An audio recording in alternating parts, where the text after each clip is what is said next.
Subscribe कीजिए हमारे YouTube channel को और नए वीडियो की अपडेट तुरंत पाने के लिए दबाइए बेल आइकन।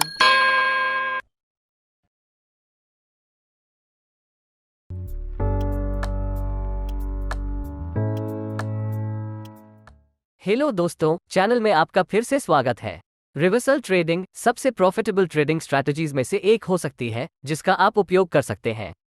आप ट्रेंडिंग मार्केट्स, रेंजिंग मार्केट्स और यहां तक ट्रेंड के अगेंस्ट भी रिवर्सल ट्रेड्स कर सकते हैं।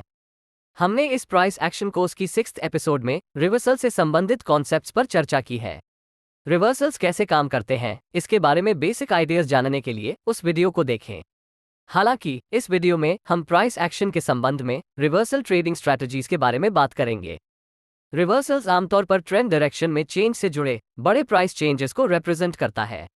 लेकिन बात यह है कि जब ये फॉर्म होना शुरू होता है तो एक रिवर्सल एक पुलबैक से अलग नहीं होता है।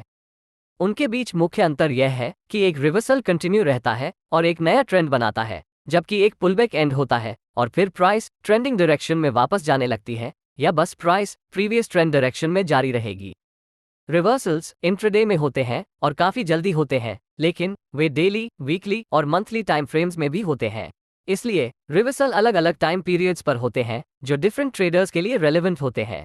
इसलिए 5 मिनट के चार्ट पर इंट्राडे रिवर्सल एक लॉन्ग टर्म इन्वेस्टर के लिए कोई मायने नहीं रखता है जो डेली या वीकली चार्ट्स पर रिवर्सल के लिए देख रहा है।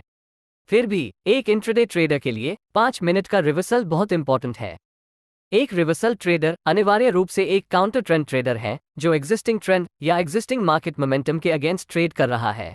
उदाहरण के लिए मान लें कि मार्केट ऊपर की ओर चल रहा है जो हायर हाइज और हायर लोज की एक श्रृंखला बना रहा है। एक रिवर्सल ट्रेडर के रूप में आप उस अप ट्रेंड में शॉर्ट करना चाहेंगे, या उदाहरण के लिए यदि मार्केट डाउन ट्रेंड में है तो एक रिवर्सल ट्रेडर के रूप में आप ट्रेंड और मोमेंटम के खिलाफ ट्रेडिंग करना चाहेंगे। रिवर्सल ट्रेडिंग, विशेष रूप से ट्रेंड रिवर्सल ट्रेडिंग, मार्केट में ट्रेडिंग करने का एक लाभदायक तरीका हो सकता है। हालांकि किसी भी अन्य ट्रेडिंग स्ट्रैटेजी की तरह रिवर्सल ट्रेड करने का एक सही और गलत तरीका है।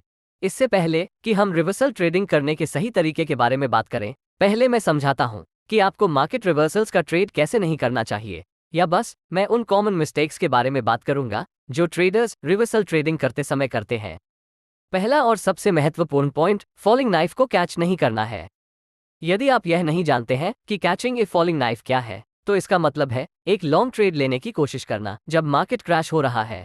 मान लीजिए कि बाजार हर दिन गिर रहा है, तो आपको आंख मूंद कर किसी ट्रेड में एंटर नहीं करना चाहिए, सिर्फ इसलिए कि आप एक रिवर्सल ट्रेडर हैं जो डिप्स में खरीदना और हाइज में बेचना चाहते हैं। फॉलिंग नाइफ के समान एक क्रैशिंग मार्केट को पकड़ने की कोशिश करने में बिल्कुल कोई समझदारी नहीं है। और ऐसा क्यों है? क्योंकि यदि आप बाजार के लो लेवल्स पर खरीदारी कर रहे हैं तो आपके लिए अपना स्टॉप लॉस सेट करने के लिए कोई लॉजिकल लेवल्स नहीं है, कोई सपोर्ट या मार्केट स्ट्रक्चर नहीं है जिसका आप रेफरेंस कर सकें। साथ ही ऐसे कोई इंडिकेशन नहीं है कि डाउन ट्रेंड जल्द ही एंड हो सकता है। और सबसे महत्वपूर्ण बात यह है कि ट्रेंड्स को अपनी डायरेक्शन बदलने के लिए समय चाहिए, जैसा कि हमने मार्केट ट्रेंड्स और मार्केट स्ट्रक्चर वीडियोस में चर्चा की है। इसलिए फॉलिंग नाइफ को पकड़ने से बचें। अब एक और मिस्टेक जो ट्रेडर्स करते हैं वो यह अनुमान लगाते हुए फर्स्ट पुलबैक का ट्रेड करने का प्रयास करते हैं कि यह रिवर्सल होगा। इसका मतलब है कि जब आप मार्केट्स में भारी गिरावट के बाद एक रैली देखते हैं तो आप एक लॉन्ग ट्रेड करते हैं। लेकिन अक्सर इस प्रकार की रैली एग्जिस्टिंग ट्रेंड का केवल एक रिट्रेसमेंट होती है। लेकिन कुछ ट्रेडर्स हमेशा ऐसा क्यों करते हैं? ये केवल फियर ऑफ मिसिंग आउट या फोमो के कारण है। आप अगले बड़े प्राइस मूव को मिस नहीं करना चाहते हैं, इसलिए जैसे ही मार्केट में रिवर्सल का संकेत मिलता है आप अचानक एंट्री कर लेते हैं। अनजाने में ये सिग्नल आमतौर पर एग्जिस्टिंग ट्रेंड का एक रिट्रेसमेंट या पुलबैक है और मार्केट इस ट्रेंड के साथ जारी रहेगा, जिससे आपको अपना पैसा खोना पड़ेगा। अब हम समझ गए हैं कि रिवर्सल्स के मामले में क्या नहीं करना है, तो हम ये सीखने के लिए तैयार हैं कि मार्केट में रिवर्सल ट्रेडिंग कैसे करें। पहला और सबसे महत्वपूर्ण पॉइंट ये है कि आपके चार्ट पर एक रेफरेंस पॉइंट होना चाहिए। एक रेफरेंस पॉइंट वास्तव में क्या है? रेफरेंस पॉइंट एक ट्रेंड या कंसोलिडेशन या सपोर्ट रेजिस्टेंस या ट्रेंड लाइन या मूविंग एवरेज आदि जैसे एरियाज ऑफ वैल्यू हो सकता है जहां किसी प्रकार की प्राइस एक्शन का मौका होता है। आपके द्वारा एक रेफरेंस पॉइंट का पता लगाने के बाद दूसरा पॉइंट उस पर्टिकुलर रेफरेंस पॉइंट तक पहुंचने के लिए मार्केट की प्रतीक्षा करना है। इससे कोई फर्क नहीं पड़ता कि प्राइस अभी कहां ट्रेड कर रहा है। प्राइस एक्शन ट्रेडर के लिए प्राइसेस के साथ किसी भी प्रकार का कंक्लूजन निकालने के लिए यह एक ऐसे एरिया में होना चाहिए जहां मार्केट पार्टिसिपेंट्स की ओर से इंटरेस्ट हो या बस प्राइस एक एरिया ऑफ वैल्यू पर होनी चाहिए। विचार करने का तीसरा पॉइंट ट्रेड एंट्री के संबंध में है। जब प्राइस एक एरिया ऑफ वैल्यू तक पहुंचती है तो आपको रिवर्सल कैंडलस्टिक पैटर्न्स की तलाश करनी होगी। आप अपनी ट्रेड एंट्री के समय रिवर्सल कैंडलस्टिक पैटर्न्स जैसे एंगल्फिंग कैंडल्स, पिन बार्स आदि का उपयोग कर सकते हैं। इसलिए जब बाजार में रिवर्सल के संकेत दिखाई देंगे तभी आप ट्रेड में एंटर करेंगे।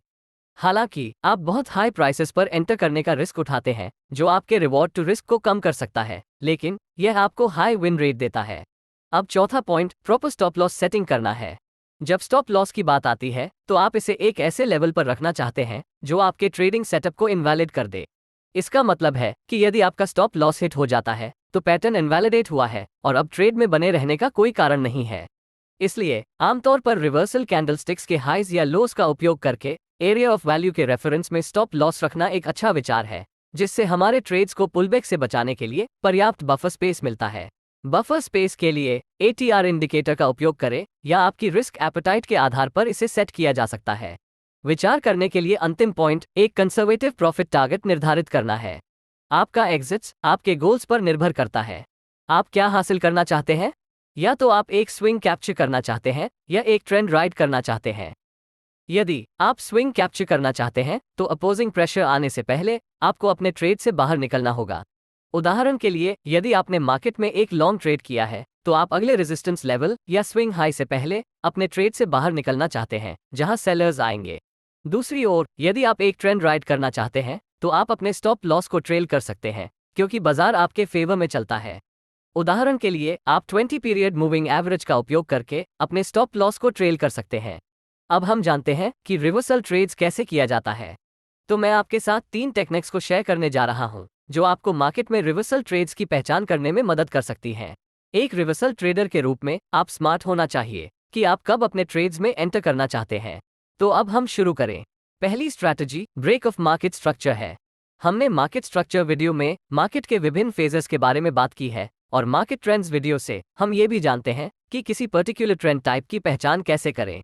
अब इसके बारे में सोचें। एक अपट्रेंडिंग मार्केट में आप जानते हैं कि प्राइसेस हायर हाइज और हायर लोज की एक श्रृंखला बनाती है। मार्केट स्ट्रक्चर के ब्रेक होने से मेरा क्या मतलब है? मार्केट स्ट्रक्चर का ब्रेक होना पहला संकेत है कि मार्केट आपको बता रहा है कि यह ट्रेंड कमजोर होने वाला है या बस अपनी ट्रेंड डायरेक्शन बदलने वाला है। अब ट्रेंड के मामले में मार्केट स्ट्रक्चर का ब्रेक तब होता है जब प्राइस एक नया हायर लो या हायर हाई बनाने में विफल रहती है। ये पहला क्लू या पहला एविडेंस है कि बाजार नीचे गिरने वाला है। इसका कोई 100% गारंटी नहीं है कि रिवर्सल होगा, लेकिन यह मार्केट द्वारा आपको दिया गया एक सिग्नल है कि ट्रेंड स्ट्रक्चर का ब्रेक होने वाला है और एक अच्छा मौका है कि प्राइस संभावित रूप से डिक्लाइन हो सकती है। फिर से ये कॉन्सेप्ट जो मैंने अभी आपके साथ शेयर की है, अप ट्रेंड को रिवर्स करने के लिए हम अप ट्रेंड मार्केट स्ट्रक्चर के ब्रेक की तलाश कर रहे हैं। यानी हम जो देख रहे हैं वो लोअर हाइज और लोअर लोज है जो एग्जिस्टिंग अप ट्रेंड सेटअप को इनवैलिड कर देता है। इस पॉइंट पर आपके पास वास्तव में एक लोअर हाई है और जब प्राइस प्रीवियस हायर लो द्वारा बनाए गए सपोर्ट एरिया से नीचे टूटता है तो आपके पास एक लोअर लो भी होगा। यह आपको बताता है कि एग्जिस्टिंग ट्रेंड कमजोर हो सकती है और ट्रेंड अंततः रिवर्स हो सकती है। अब ट्रेंड अचानक से नहीं बदलेगी क्योंकि प्राइसेस को नीचे लाने के लिए मार्केट्स को पर्याप्त सेलर्स की आवश्यकता होती है और इसलिए अक्सर मार्केट कंसोलिडेशन के फेज में चले जाते हैं जहां प्राइसेस कुछ समय के लिए एक रेंज के अंदर रहेगी और फिर पर्याप्त सेलिंग प्रेशर उपलब्ध होने पर एक ट्रेंड रिवर्सल दिखाएगी। इस बार प्राइस कंसोलिडेशन या डिस्ट्रीब्यूशन फेज से बाहर ब्रेकआउट हो जाती है और डिक्लाइन हो जाती है तो वास्तव में एक रिवर्सल ट्रेड के लिए शॉर्ट एंट्री लेने का अच्छा टाइम है। टाइट स्टॉप लॉस के मामले में आप स्टॉप लॉस को ब्रेकआउट कैंडल हाइज के ऊपर या डीप पुलबैक से बचने के लिए स्टॉप लॉस को कंसोलिडेशन रेंज से ऊपर भी रख सकते हैं। इस मामले में टारगेट नियरेस्ट सपोर्ट लेवल होगा। अब हम डाउन ट्रेंडिंग मार्केट्स के मामले में इस पर विचार करते हैं। फिर से हम break of market structure concept को यूज करेंगे। हम देख सकते हैं कि डाउन ट्रेंड के दौरान लोअर हाइज और लोअर लोज की एक श्रृंखला होती है। अब डाउन ट्रेंड स्ट्रक्चर का ब्रेक तब आता है जब प्राइस लोअर हाइज और लोअर लोज बनाना बंद कर देती है या बस जब आपके पास एक हायर हाई होती है क्योंकि प्राइस लोअर हाई द्वारा फॉर्म हुआ प्रीवियस रेजिस्टेंस लेवल से ऊपर टूट जाती है या भले ही यह एक हायर लो का फॉर्मेशन करती हो। यह आपको एक मजबूत क्लू देगा कि यह डाउन ट्रेंड पोटेंशियली एंड हो सकता है और मार्केट ट्रेंड की डायरेक्शन संभावित रूप से रिवर्स हो सकता है। इस मामले में भी ट्रेंड रिवर्सल जल्दी नहीं हो सकता है, इसके बजाय एक कंसोलिडेशन या अक्यूमुलेशन फेज हो सकता है जहां बायर्स पर्याप्त नंबर्स में आ सकते हैं ताकि मार्केट को ऊपर ले जा सके। यहाँ भी ट्रेड एंट्री तब होगी जब प्राइस अक्यूमुलेशन रेंज से ब्रेकआउट होती है और ऊपर जाती है। आप कंसोलिडेशन रेंज के नीचे एक स्टॉप लॉस रख सकते हैं और टारगेट को नियरेस्ट रेजिस्टेंस लेवल के रूप में सेट किया जा सकता है, या जब तक ट्रेंड स्ट्रक्चर में फिर से ब्रेक ना हो तब तक आप ट्रेंड की राइड कर सकते हैं। ट्रेडिंग या प्राइस एक्शन में किसी भी तरह की गारंटी जैसी कोई चीज नहीं है, इसलिए अगर कोई आपसे वादा करता है या गारंटी देता है तो बेहतर है कि आप उससे दूर ही रहें। यही कारण है कि मैं शायद, संभावना, संभवतः जैसे शब्दों का उपयोग करना पसंद करता हूं। इसलिए इस बात का ध्यान रखें, किसी भी चीज की कोई गारंटी नहीं है, खासकर जब ट्रेडिंग की बात आती है। दूसरी strategy higher time frame reversal structure है। मार्केट में इस बात पर ध्यान देना बहुत महत्वपूर्ण है कि आप बड़ी पिक्चर के रेफरेंस में कहाँ हैं, या बस आपको ध्यान देना चाहिए कि हायर टाइम फ्रेम्स में प्राइसेस क्या कर रही हैं। इस उदाहरण में प्राइस इस स्विंग हाई से ऊपर टूट जाता है और फिर यह सपोर्ट लेवल से नीचे गिर जाता है। इस पॉइंट पर बहुत से अनजान ट्रेडर्स ने अपसाइड ब्रेकआउट खरीदा होगा, केवल गलत ट्रेड पर पैसा खोने के लिए। और ऐसा क्यों है? आपने चार्ट में जो देखा है वो 4 घंटे की टाइम फ्रेम में है। अब उसी चार्ट को एक हायर टाइम फ्रेम पर देखते हैं, उदाहरण के लिए एक दिन की टाइम पीरियड पर। हायर टाइम फ्रेम चार्ट पर यह स्पष्ट है कि majority traders previous support level में ब्रेकआउट खरीद रहे हैं, जैसा कि दिखाया गया है, जो एक रेजिस्टेंस के रूप में कार्य कर सकता है, और इसलिए यह एक लो प्रोबेबिलिटी ब्रेकआउट ट्रेड बनाता है। इसका मतलब है कि वो ह्यूज सेलिंग प्रेशर के अगेंस्ट खरीदारी कर रहे हैं। आपको क्या लगता है कि क्या होगा? इसमें कोई आश्चर्य की बात नहीं है कि मार्केट रेजिस्टेंस लेवल से क्यों रिवर्स हो गया है। Higher time frame reversal structure से मेरा यही मतलब है। तो हम वास्तव में क्या देख रहे हैं? इस स्ट्रैटेजी के मामले में आपको सपोर्ट या रेजिस्टेंस जैसे higher time frame areas of value की तलाश करनी होगी, जहां प्राइसेस रिवर्स हो सकती हैं, और फिर आप कंफर्मेशन के लिए रिवर्सल कैंडलस्टिक्स की मदद से लोअर टाइम फ्रेम्स पर ट्रेड एंट्री ले सकते हैं।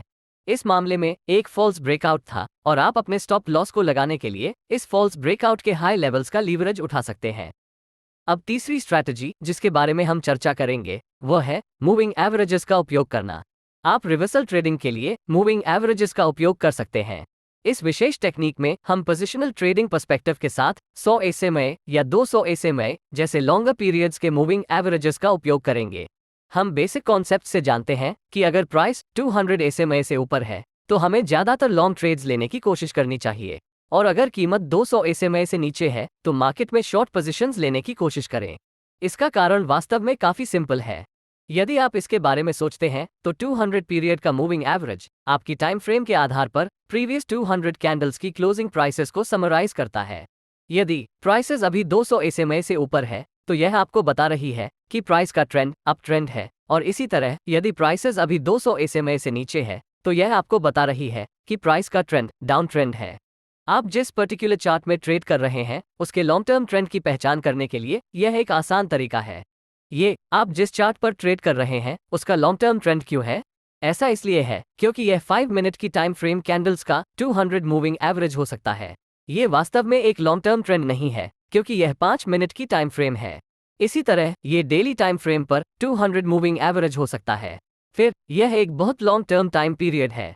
तो वास्तव में चार्ट का लॉन्ग टर्म ट्रेंड आप किस टाइम फ्रेम पर ट्रेड कर रहे हैं उस पर निर्भर करेगा। इस उदाहरण के लिए 200 SMA और एक दिन की टाइम फ्रेम का उपयोग करें। यहाँ प्राइस 200 SMA से ऊपर है। इसका मतलब है कि आप इस मार्केट कंडीशन में लॉन्ग ट्रेडिंग अपॉर्चुनिटीज की तलाश करना चाहते हैं। हम एक एरिया ऑफ सपोर्ट की योजना बना सकते हैं, और हर बार जब प्राइस सपोर्ट एरिया में आता है तो यह एक प्राइस रिजेक्शन बनाता है जो हमारे ट्रेड सेटअप को वैलिडेट कर रहा है।